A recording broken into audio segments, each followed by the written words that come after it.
సిద్దిపేట జిల్లా హుస్నాబాద్ పట్టణంలో ఏర్పాటు చేసిన కార్యక్రమంలో హుస్నాబాద్, అక్కన్నపేట, కోహెడ మండలాల్లోని ప్రభుత్వ పాఠశాలల్లో 10వ తరగతి చదువుతున్న విద్యార్థులకు 456 సైకిళ్లను కేంద్ర హోంశాఖ సహాయ మంత్రి బండి సంజయ్ ఉచితంగా పంపిణీ చేశారు.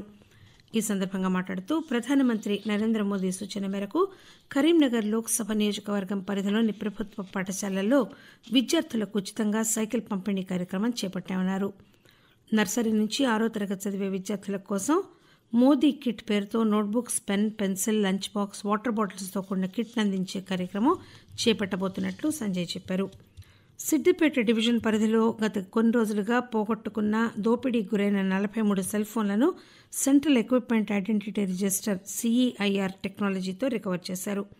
వాటిని సిద్దిపేట ఏసీపీ కార్యాలయంలో police assistant commissioner Ravinder Reddy సంబంధిత బాధితులకు అందజేశారు. 43 మొబైల్ ఫోన్ల విలువ సుమారు 7,50,000 రూపాయలుంటుందని పోలీసు అధికారులు చెప్పారు. ఈ సందర్భంగా రవీందర్ రెడ్డి మాట్లాడుతూ సెల్ ఫోన్ ఎక్కడైనా పడిపోయినా, ఎవరైనా దొంగిలించినా వెంటనే సిఐఆర్లో ఫిర్యాదు చేయాలని కోరారు. కేంద్ర ప్రభుత్వం చేపట్టిన స్వచ్ఛ సర్వేక్షణ్ 2024-25 సర్వేలో హుస్నాబాద్ మున్సిపాలిటీ జాతీయ స్థాయిలో 139వ ర్యాంకు సాధించింది.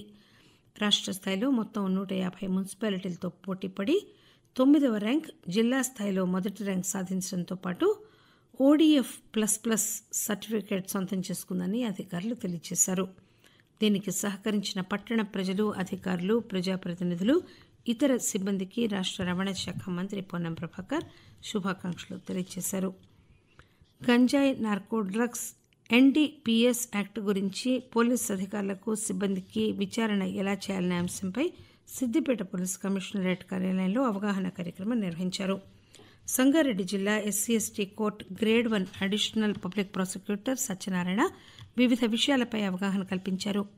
గంజాయి, డ్రగ్స్, ఇతర మత్తు పదార్థాలను స్వాధీనం చేసుకున్న వాటిని కోర్టులో ఏ విధంగా డిపాజిట్ చేయాలో వివరించారు. ఎన్డీపీఎస్ యాక్ట్లోని పలు సెక్షన్ల గురించి అధికారులకు వివరించారు. జూలై 1వ తేదీ నుంచి 31వ తేదీ వరకు జరిగిన ఆపరేషన్ ముస్కాన్ కార్యక్రమంలో 94 మంది చిన్నారులను రక్షించి వారి తల్లిదండ్రులకు, బంధువులకు అప్పగించామని Siddipet police commissioner B Anuradha చెప్పారు. జిల్లా బాలల సంరక్షణ కమిటీ, కార్మిక, పోలీస్, విద్య, ఆరోగ్యంతో సహా వివిధ విభాగాల అధికారులు, సిబ్బందితో ఈ ఆపరేషన్లో పాల్గొన్నారు.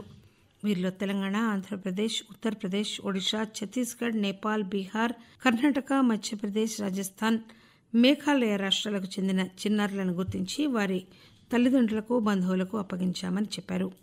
అలాగే బాల కార్మికులతో పని చేయించుకుంటున్న వారిపై 27 కేసులు నమోదు చేశామని కూడా తెలియజేశారు. జిల్లా కేంద్రంలోని రంగనాయక సాగర్ రిజర్వాయర్పై సిద్దిపేట రన్నర్స్ అసోసియేషన్ ఆధ్వర్యంలో 3వ విడత హాఫ్ మ్యారథాన్ రేసు నిర్వహించారు. ఈ రేసులో సుమారు 3,500 మంది పాల్గొన్నారు. ఈ హాఫ్ మ్యారథాన్ రేసును మెదక్ ఎంపీ రఘునందన్ రావు జెండా ఊపి ప్రారంభించారు. 21 కిలోమీటర్లు, 10 కిలోమీటర్లు, 5 కిలోమీటర్ల విభాగాల్లో గెలుపొందిన విజేతలకు ఎంపీ రఘునందన్ రావు బహుమతులు అందజేశారు. ప్రధానమంత్రి నరేంద్ర మోదీ పిలుపునిచ్చిన ఖేలో ఇండియా, ఫిట్ ఇండియా కార్యక్రమాలతో ప్రజల్లో చైతన్యం వచ్చిందని అన్నారు. ఆరోగ్యవంతంగా ఉంటేనే ఏ రంగంలోనైనా రాణించగలమని చెప్పారు. సిద్దిపేట జిల్లా కేంద్రంలోని విపంచి కళా నిలయంలో Khelo India Asmita yogasana city league 2025-26 పోటీలు జరిగాయి. ఈ పోటీల ప్రారంభ కార్యక్రమంలో మాజీ మంత్రి, సిద్దిపేట ఎమ్మెల్యే హరీష్ రావు పాల్గొన్నారు. పోటీల్లో సుమారు 600 మంది విద్యార్థినులు పాల్గొన్నట్లు పోటీల సంచాలకులు తోట సంధ్య వెల్లడించారు. ప్రతి ఒక్కరూ స్వీయ క్రమశిక్షణతో ఆరోగ్యాన్ని కాపాడుకోవాలని మాజీ మంత్రి హరీష్ రావు సూచించారు.